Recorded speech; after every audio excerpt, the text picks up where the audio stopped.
What if I told you that the richest person who ever lived wasn't Elon Musk, Jeff Bezos, or Bill Gates? It wasn't a Roman emperor, a European king, or an oil tycoon.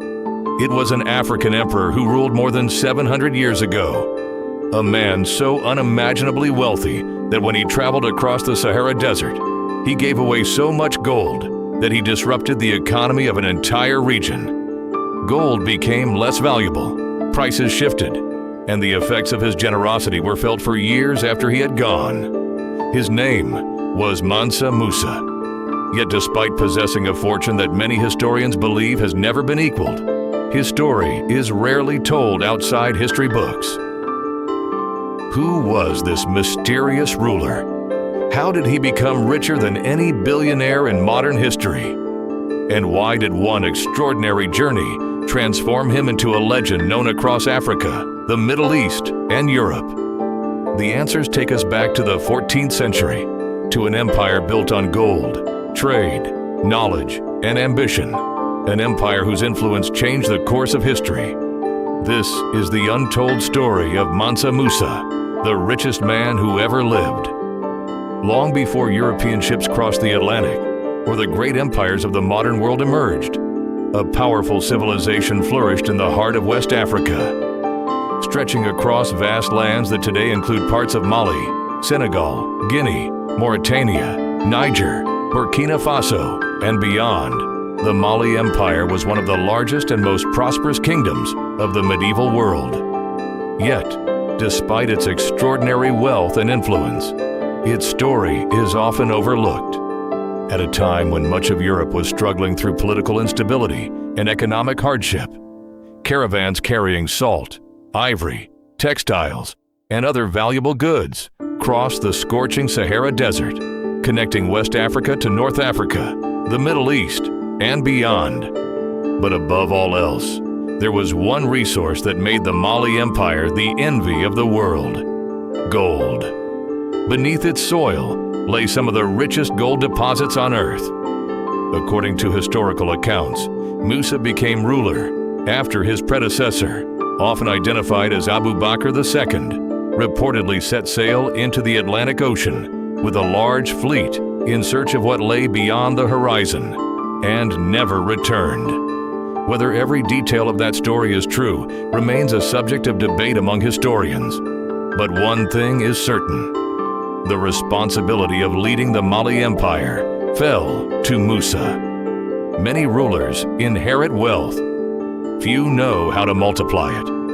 Rather than simply enjoying the riches of his kingdom, Mansa Musa strengthened the empire's administration, secured important trade routes, and expanded Mali's influence over neighboring territories. Under his rule, the empire continued to grow in both power and prosperity.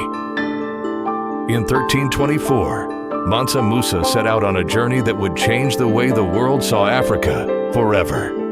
His destination was Mecca, the holiest city in Islam. For Muslims who are physically and financially able, making the pilgrimage, known as the Hajj, is one of the 5 pillars of Islam. It is a profound act of faith, humility, and devotion. But for Mansa Musa, this would become far more than a religious journey.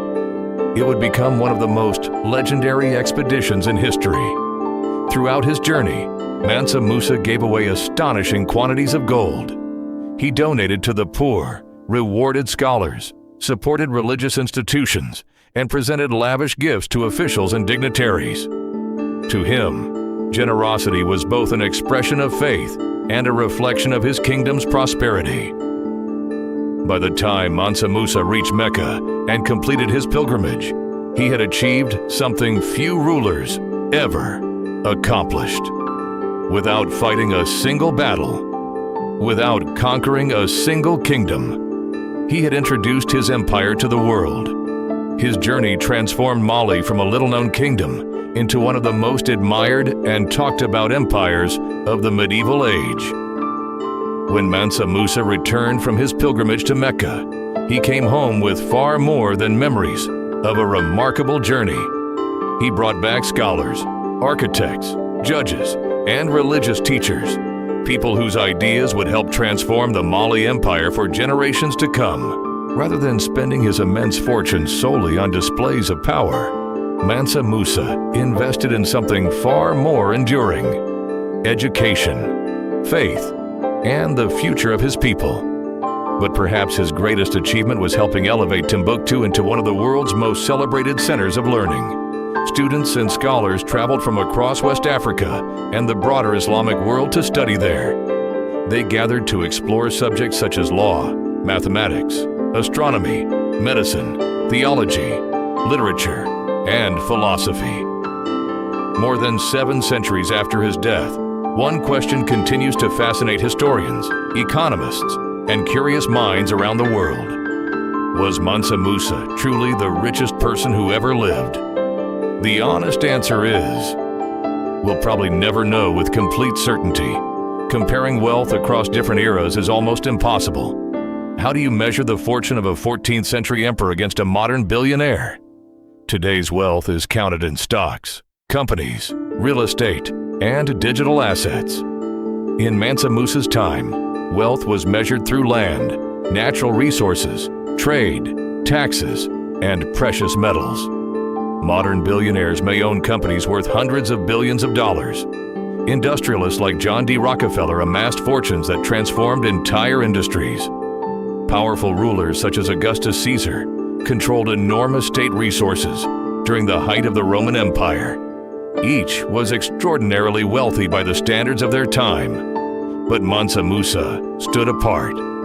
His wealth was so immense that chroniclers struggled to describe it. They wrote of caravans laden with gold, gifts of astonishing value, and a ruler whose generosity became legendary. Medieval maps even depicted the emperor seated upon a golden throne, holding a large gold nugget in his hand, a symbol of how the wider world came to view both him and the Mali Empire.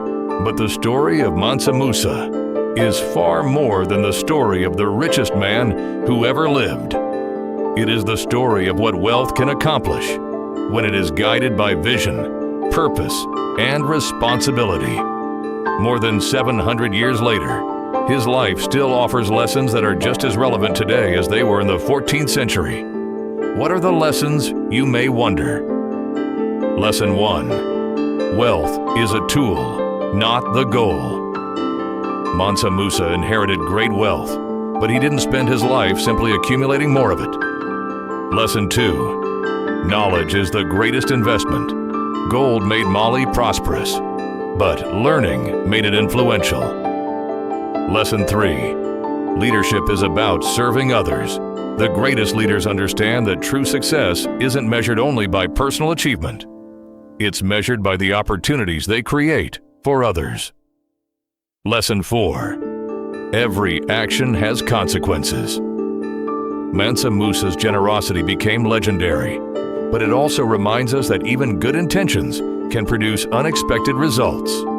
In the end, the measure of a life is not what we accumulate, it is what we leave behind.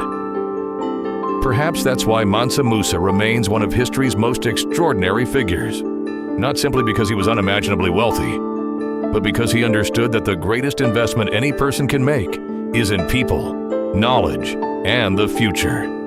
If you enjoyed this journey into one of history's greatest untold stories, don't forget to like this video, subscribe to Life Lessons in Histories, and join us as we uncover the people, empires, and moments that continue to shape our world today. Until next time, remember, the past is our greatest teacher if we're willing to learn from it.